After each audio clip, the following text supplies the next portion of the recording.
mahusay na gawa ng mga artist. Ito po ay nandito sa Northwest Montana, Sculpture in the Wild. Ngayon ay andito po tayo sa TP Barner. Ayan. Ito po ang TP Barner.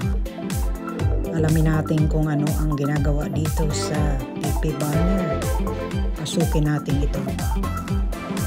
Dito sa loob ay makikita natin at malalaman natin ang mga kaganapan noon dahil nakapicture po dito lahat. Ito pala ay gamit noon sa logging. Dito pinuputol ang mga kahoy. Logging. Mga kahoy na pinagpuputol-putol at binibinta noon. Ginagamit sa lahat ng bagay sa bahay. Paggawa ng bahay, mga furnitures. Yan, dito pinuputol ang mga malalaking kahoy. TP Barner.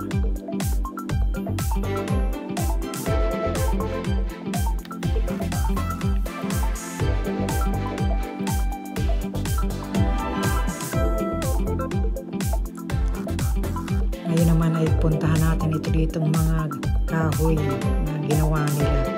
Ayan, diba?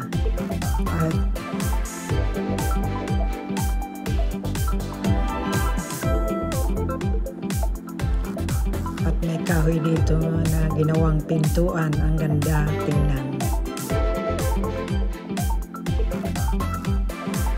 Dito naman tayo sa tinatawag na dark tree.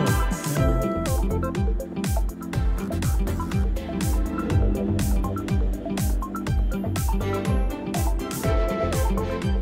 Ito naman ang bahay na ginawa sa mga maliliit na branches ng puno.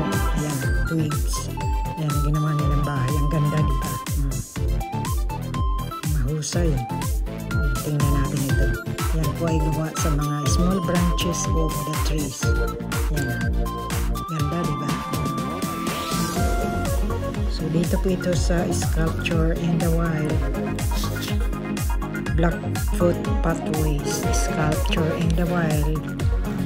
Dito po sa Lincoln, Montana. Wala pong bayad ang pagpunta dito. Libre po ang pagpunta dito sa